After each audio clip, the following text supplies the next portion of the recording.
Hello students, welcome to my YouTube channel maths में। आज हम क्लास 10th मैथ्स के एक्स्ट्रा सैम्पल पेपर की इस सीरीज के सेट 2 का बेसिक मैथ्स का सैम्पल पेपर सॉल्व करेंगे। पिछले वीडियो में हमने इसका सेक्शन ए सॉल्व किया था, आज हम इसका सेक्शन बी सॉल्व करेंगे।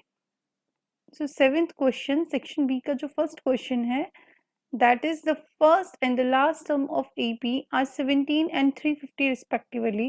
If the common difference is 9, how many terms are in the AP and what is their sum? हमें बोला है कि इसी AP की फर्स्ट टर्म 17 है, that is A1 और A we can write 17 and last term that is AN is equal to 350. Okay, and common difference D is given as D is equal to 9. हमें बताना है how many terms are there in this AP, इस AP में कितनी terms हैं और उन terms का सम कितना होगा। तो यानी कि फर्स्ट ऑफ ऑल हमें एन की वैल्यू फाइंड करनी है। So we know that A N is equal to A plus N minus one into D. So यहाँ पे वैल्यू पुट कर देते हैं। A N is 350 is equal to A 17 plus n minus 1 into D is 9. So 350 minus 17 is equal to n minus 1 into 9. It will be 333. 9 को transpose करके denominator में ले आते हैं। n minus 1, 9 3s are 27, 63, 9 7s are 63. That is n is equal to 37 plus 1, यानी कि n की value आपके पास आ गई 38. So there are 38 terms in this AP.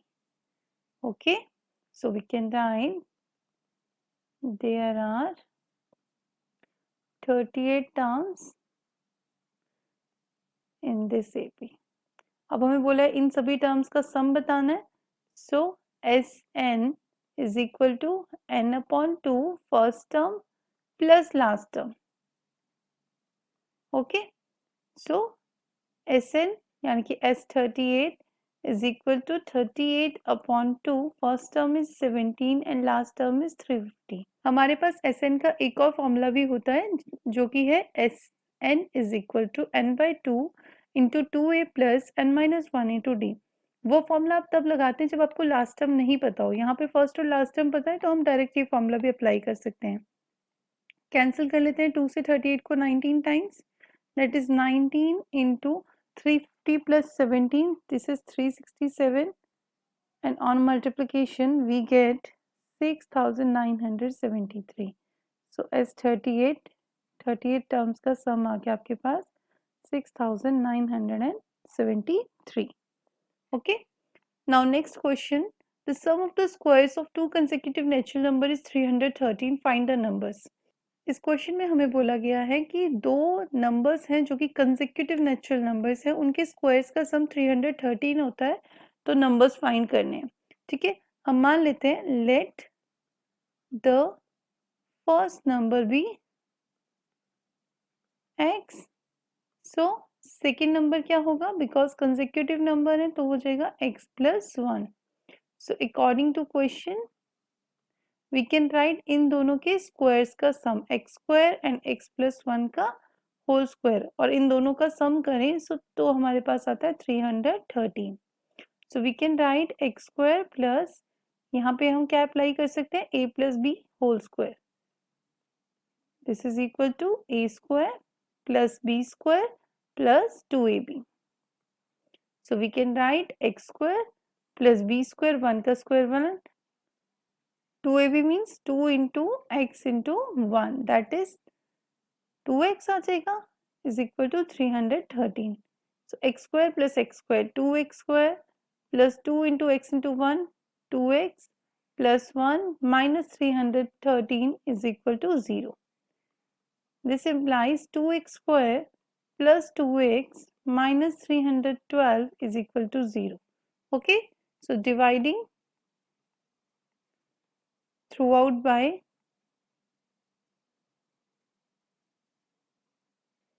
Bye 2, पूरे को हम 2 से डिवाइड कर देंगे, x square plus x minus 2 से जब 312 को डिवाइड करेंगे, 2 1s are 2, 2 5s are 10 and 2 6s are 12 is equal to 0। अब इसे हम splitting the middle term method से सॉल्व कर सकते हैं।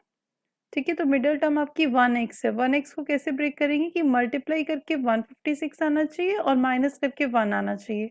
सो इसे हम लिख सकते हैं 12 इंटू 13, 12 इंटू 13 होता है 156, तो we can write 13x minus 12x। ठीक है, इन दोनों को माइनस करेंगे तो प्लस का x आएगा, minus 156 is equal to 0। x common ले लेते हैं, x प्लस 13 माइनस 12 कॉमन लेंगे, यहाँ पे तो हमारे पास बचेगा x प्लस 13। ओके, पूरे से x प्लस 13 कॉमन आ जाएगा, यहाँ पे x माइनस 12 हमारे पास बच जाएगा। We can write either x plus 13 is equal to 0 और x minus 12 is equal to 0। Okay, so अगर x प्लस 13 0 हो, so x is equal to minus 13 आ जाएगा and x is equal to plus 12 आ जाएगा। ठीक है, because the consecutive natural numbers की बात की गई है, हम लिख सकते हैं x is equal to minus 13 is not a natural number. Natural number कहाँ से शुरू होते हैं? 1 से। ठीक है, so we reject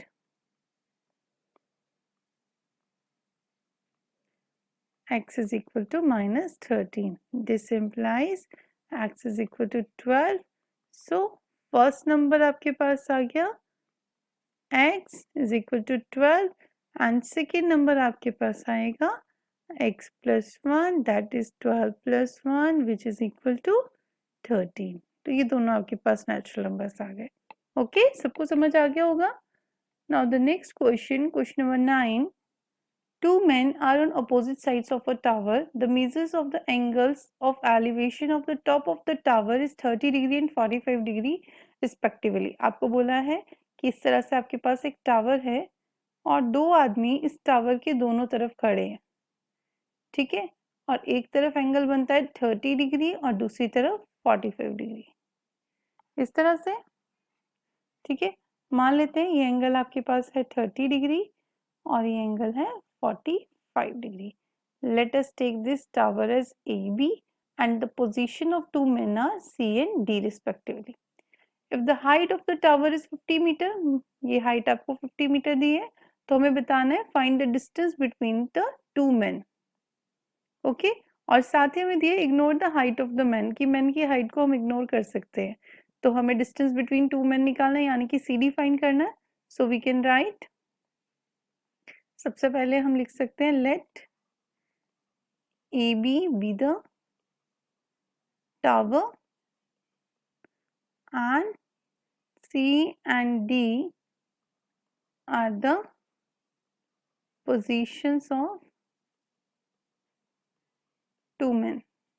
Okay, so first of all हम triangle ले लेते हैं in right angle triangle ABC। ठीक है, इस ट्राइंगल को लेते हैं हम, AB हमें पता है और BC हमें फाइंड करना है। सो BC ओवर AB, BC अगर हम एंगल 30 डिग्री की बात करें तो BC हमारे पास बेस है और AB परपेंडिकुलर है। So cot of angle 30 degree that is BC over 50 is equal to cot 30 की वैल्यू होती है √3, that is BC is equal to 50 √3 meters. Okay, अब अगर हम इस ट्राइंगल की बात करें ABD, so in triangle right angle triangle ABD, okay, हमें क्या पता है? AB पता है, BD हमें फाइंड करना है, so we can write BD over AB। तो BD हमारे पास बेस है, AB परपेंडिकुलर है, कॉट ऑफ एंगल 45, कॉट 45 की वैल्यू होती है 1, so we can write BD over 50 is equal to 1, that is BD is equal to 50 metre. ठीक है, अब हमें क्या फाइंड करना है? Distance between the two man, यानी कि CD फाइंड करना है। तो CD को हम लिख सकते हैं BC plus BD, so we can write, so distance between two man is equal to CD which can be written as CB plus BD।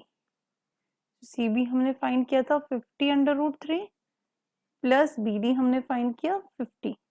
Okay, यहाँ पर 50 कॉमन ले लेते हैं तो अंडर रूट 3 प्लस 1। हम चाहें तो वैल्यूज भी पुट कर सकते हैं यहाँ पर। अंडर रूट 3 की वैल्यू हो जाएगी 1.732। ठीक है, वो वैल्यू पुट करके भी आप आगे सॉल्व कर सकते हो या इतना भी रहने दे सकते हो। नाउ क्वेश्चन नंबर 9 का ही और पार्ट में एक और क्वेश्चन दिया है। As observe from the top of 75 metre high lighthouse from the sea level the angle of depression of two ships are 30 degree and 45 degree. If one ship is exactly behind the other on the same side of the lighthouse, find the distance between the two ships. आपको बोला है अगर एक light house के top से देखें और इस लाइट हाउस की हाइट है 75 मीटर, तो जो एंगल ऑफ डिप्रेशन है टू शिप्स के वो इस तरह से बन रहे हैं।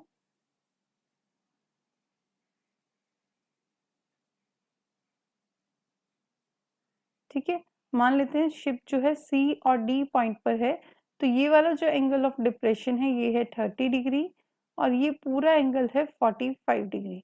तो because these will be alternate interior angle, तो ये एंगल 30 डिग्री हो जाएगा और ये 45 डिग्री। ठीक है, हमने खुद से एक हॉरिजॉन्टल ड्रॉ कर लिया एंड AB मान लेते हैं हम लाइट हाउस। ओके, आपको बोला गया है कि one ship is exactly behind the other ship, यानी कि C और D बिल्कुल एक दूसरे के पीछे है, तो हमें CD फाइंड करना है distance between the two ships. तो कैसे करेंगे, फर्स्ट ऑफ ऑल लिख लेते हैं let AB be the lighthouse and C and D are the position of two ships। ठीक है, तो फर्स्ट ऑफ ऑल ट्राइंगल ले लेते हैं in right angled triangle ABD। ठीक है, तो इस ट्राइंगल में हमें क्या फाइंड करना है, BD हमें फाइंड करना है, AB हमें पता है, तो BD आपका बेस है और AB परपेंडिकुलर है फॉर एंगल 45 डिग्री। ठीक है, सो B over P is cot 45 degree, so we can write BD over 75 is equal to cot 45 is 1, that is BD is equal to 75 meter। Okay, अब हमें find करना है BC। Okay, so in right angle triangle ABC, we have to find BC and we know what is the value of AB, so BC is acting as base and AB is perpendicular, so cot of angle 30 degree। So BC we have to find, AB 75 and cot 30 is under root 3, so we can write BC is equal to 75 under root 3 meters। Okay, अब हमें क्या करना है, हमें CD find करना है distance between the two ships. तो अगर हम BC से BD माइनस कर लें तो हमारे पास आ जाएगा distance between the two ships. So we can write distance between the two ships that is CD is equal to, हम क्या लिख सकते हैं CD को, BC माइनस BD। ठीक है, यहाँ इस पूरे BC में से BD हम माइनस कर देंगे, तो BC कितना आया है 75 अंडर रूट 3 और BD आपके पास है 75।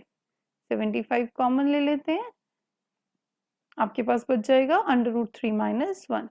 ठीक है, आप चाहो तो इतना ही छोड़ सकते हो और चाहो तो अंडर रूट 3 की वैल्यू पुट कर सकते हो। आई होप आपको समझ आ गया होगा। Now last question of this section is question number 10, which is in figure a circle inscribed in a triangle ABC touches its sides AB, BC, AC at points D, E, F respectively। आपको बोला गया है कि एक circle इस तरह से एक ट्राइंगल के अंदर बना है कि वो सर्कल इस ट्राइंगल ABC की तीनों साइड्स AB, BC और AC को D, E, F पॉइंट पर टच करता है। साथ ही आपको बोला है AB is 12 centimetre, BC is 8 centimetre and AD is 10 centimeter। Okay, then find the lengths of AD, BE and CF। हमें AD, BE और CF की लेंथ फाइंड करनी है, तो कैसे करेंगे, सबसे पहले हम मान लेते हैं लेट AD हमें फाइंड करना है, हम इसे मान लेते हैं X ठीक है, ये हमने x मीटर मान लिया AD। तो जितना AD होगा उतना ही AF होगा, ये भी x मीटर्स होगा। ठीक है, इसी तरह से हम BD को y मान लेते हैं, ये y है तो ये भी y होगा। ठीक है, क्यों होगा ये same? Because tangents from external point to a circle are equal in length. तो B से BE और BD दो टेंजेंट्स ड्रॉ किए जा रहे हैं, A से AD एंड AF, तो इनकी लेंथ सेम होगी। सिमिलरली हम मान लेते हैं ये Z मीटर है, दोनों CF एंड CE। ओके, तो हमने ये लेंथ्स कंसिडर कर ली, तो यहाँ लिख लेते हैं late AD is equal to AF is equal to x meters. Similarly, BE is equal to BD is equal to y meters and CE is equal to CF is equal to z meters. ठीक है, reason क्या देंगे? Because tangents from an external point to a circle are equal in length. Okay.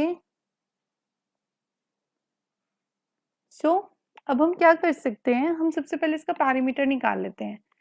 Parameter of triangle ABC is equal to AB plus BC plus CE। ठीक है, अब parameter कैसे find करेंगे? तीनों साइड्स का सम कर दिया, 12 प्लस 8 प्लस 10। ठीक है, इन तीनों का सम किया। अब AB क्या है? AB is x plus y. BC क्या है? BC is y plus z and CA क्या है? CA की वैल्यू देखती है z plus x। Okay, so इनको प्लस करके आ जाएगा 12 plus 8 20, 20 plus 10 is 30 and 30 is equal to x 2x हो गया, y भी 2 टाइम्स है 2y एंड z भी 2 टाइम्स है सो 2z। दैट इज 2 कॉमन ले लेते हैं और 30 के डिनोमिनेटर में ले आते हैं, यहाँ पे बच जाएगा x plus y plus z. 2 से 30 को कैंसिल किया 15 times, so we have x plus y plus z is equal to 15।